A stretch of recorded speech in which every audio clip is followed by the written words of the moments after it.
Hi friends, நாங்கள் இன்றைக்கு umbrella dosa ஒன்று விரவு அடுப்பில் செஞ்சுக்கிறோம்.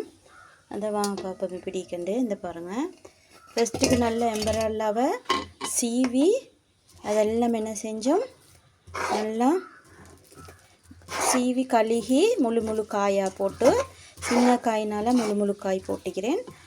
எடுத்துட்டு அதுக்கு பிறகு அதை காரப்பால் நல்லா குத்தி விட்டுட்டு கழுவி ஒரு பக்கத்தில் வச்சுட்டு, இதுக்கு நாங்கள் சீனியை நல்லா ஒரு 300 கிராம் சீனியை போட்டு நல்லா கொதிக்க வச்சுட்டு, அதில் கருவேப்பட்டையும் மேலக்காவையும் போட்டு நல்லா கொதிச்சதுக்கு பிறகு இந்த குத்தி வச்சு இந்த அம்பரல்லாவை நாங்கள் அப்படியே அந்த இதில் சீனி பாகில் போட்டெடுத்தா உங்களுக்கு சுவையான அம்பரல்லா தோசை கிடச்சிரும்.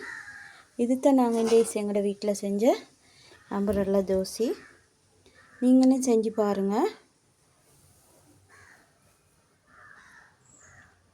எவ்வளோ சுவையாக அம்பரல்லா தோசை கிடைச்சிக்குது.